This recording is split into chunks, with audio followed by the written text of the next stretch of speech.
Mom and Sir! Welcome po kayo sa aking channel, ang Mom Flourish Channel.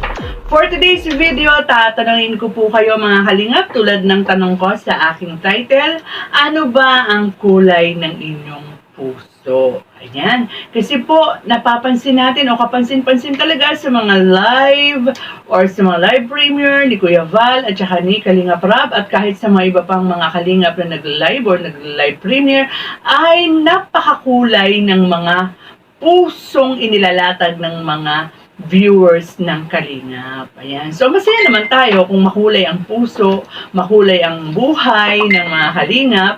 But wait, there's more. Alam natin na may ibig sabihin ang mga iba't ibang kulay ng puso na yan. Siyempre, kung Team Rochelle kayo, meron kayong sariling kulay. Kumbaga may color coding, di ba? Kung Team Edrica, siyempre, nandiyan pa rin ang mga loyal na Edwin, mga Joren, Joy, Dara. So, ayan po yung ibig sabihin ng mga iba't ibang kulay ng puso. Merong mga kanya-kanya silang sinusuportahan ng mga Kalingap beneficiaries. Pero sana, mga Kalingap, kahit na iba-iba ang sinusuportahan natin sa Kalingap, ay manatili tayong, kumbaga, kaisa ni Kuya Val at ni Kalingap Rab sa kanilang mga adhikain, magsuportahan, magtulungan. Tulad na naman po halimbawa ng Kalingap K-Boys, no? At saka itong The Rock, pilit nilang parang nilalagay ng intriga na kesyo ito, ganito, ganyan. Ang dami, no? So, sana wag na tayo mag-compare kasi alam naman natin na ang The Rock, kahit na sabihin na natin matatawag ng isang grupo, pero under pa rin po yan sa Kalingap. Tingnan nyo naman po kung sino yung mga members niya. Nangunguna na dyan si Rowell. Alam naman natin kung gaano niya kamahal si Kuya Val. Diba? Hindi natin pwedeng makalimutan yung nagkaroon ng konting, kumbaga, malawakang pambabash, no, kay Kuya Val. Isa si Rowell sa nagtatanggol dyan na kahit nasabihin na natin na yung nambash kay Kuya Val, suportado ng mga ilan sa mga Rochelle fanatics, nanawagan si Rowell, no, na kung hindi naman din susuportahan ang mag-ama, kung hindi rin naman masusuportahan ang aking uncle, wag na lang din kayong sumuporta sa amin. Do si Rachel, hindi naman nagsasalita, pero nandun naman siya sa tabi ni Rowell habang siya nagsasalita. So, ibig sabihin, sinusuportahan din ni Rowell, ni Rachel, kung ano yung sinasabi ni Rowell. So, tularan sana natin yung ating mga idolo na marunong tumanaw o lumingon sa pinanggalingan. Diba si Rachel, kapag nagla-live yan o pagka nagbablog yan, palagi at lagi niyang iniisa-isa yung mga taong nahatulong sa kanya kung bakit siya nandyan. Sana huwag po natin yung kakalimutan. And tama na rin yung mga comparison na yan, ano? Yang kung sino magaling, kung ang Rochelle, kung ang Edrica, kung sino maganda, kung si Erica, kung si Rachel. Diyos ko naman, di naman tayo mga bulag, diba? Kitang-kita naman natin na pareho silang maganda. Magkaiba nga lang ang ganda nila. Magkaiba ang kanilang katangian. Si Rachel, cute, ang ganda. Talaga, cute na cute si Rachel.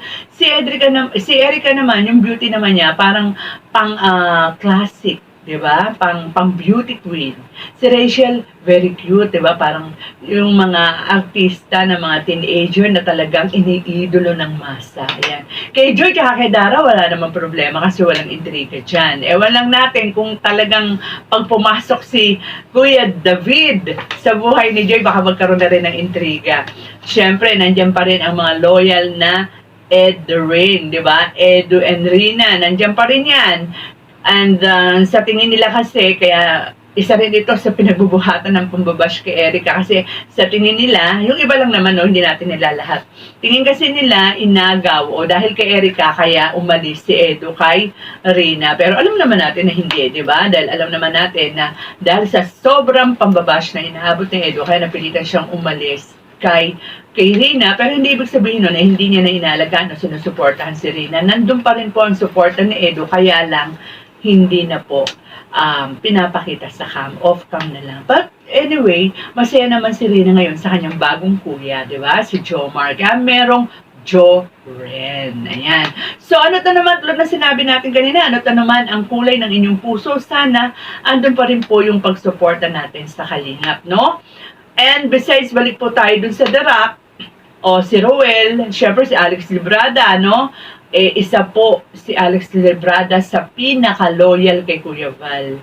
sa Kalingap, 'di ba? Nagkagulo-gulo na noon yung mga ibang mga kasamahan niya, lumipat na pumunta na doon, sumama na, umalis na sa Kalingap. Pero si Alex Librada, 'di ba, nung sabi niya, mananatili ako sa Kalingap sapagkat dito ako nagsimula, no? And officer din si Alex sa sa samahan ng mga charity vloggers. And of course, si Regis Kim, kahit hindi natin masyadong nakikita nagsasama yan kina Kalingap Rob, kina Kuya Val sa pag-misyon, alam natin kung gaano kalaki ang pagtanong niya ng utang na loob kay Kuya Val. Kasi nung mga panahon nagsisimula siya, pinagkatiwala ni Kuya Val ang pag-aalaga kay Lola Upeng. Remember Lola Upeng? Isa sa pinaka sabihin well-loved na lola sa Kalingap. So yun, ipinagpapasalamat yun ni Kim at saka kila Tatay Thomas at saka si Nanay Mir. Yun yung mga mga viral dati ni Kuya Val. So nakakapag-vlog doon si Regis Kim at tinatanong niya ng utang na loob. At huwag natin kakalimutan doon sa kasal niya, ang karamihan sa mga abay ay ang mga K-boys, di ba? Sa pangunan ni Kalingap Rob, si Kalingap Dan, of course Kalingap Edo, syempre investment niya ay si Rowell. So, dyan nakita natin full support ang Kalingap sa kasal ni Regis Kim. Sa pagpapatunay na talagang walang intriga sa Darak at saka sa K-Boys. Kaya lang, meron lang sanang request ang mga ibang viewers ng Kalingap na sana raw pag nagpapa-feeding ang Darak, isama naman daw sa tarpaulin yung salitang Kalingap. Yan, para hindi sila kumbaga mapag-isipan na nagsosolo na sila. And kung makikita naman natin yung ginagawa ng Darak, pattern din sa ginagawa ni Kuya Val, diba? At saka, alam natin na hindi sila humihiwalay sa Kalingap kasi yung sayaw nila, at saka yung mga background nila, diba? Yung Team Kalingap, So, talagang ang Darak ay Kalingap pa rin yan. At saka, kailan lang, sa huling vlog ni Kalingap Rob, diba? Dapat natin pasalamatan ang Rochelle fans kasi nagpadala sila ng package kay Dara. No, yung mga personal na gamit ni Dara ay galing yan sa mga fans ng Rochelle. So, pagpapatunay na talaga nagsusuportahan ng isa't isa. So, iwas na tayo sa comparison kasi lahat naman sila maganda. Lahat naman sila mga mababait at mabuting katangian. So, with that mga Kalingap, hanggang dito na lang po muna ang ating kwentuhan at usapan. Iwas intriga, love lang, and God bless.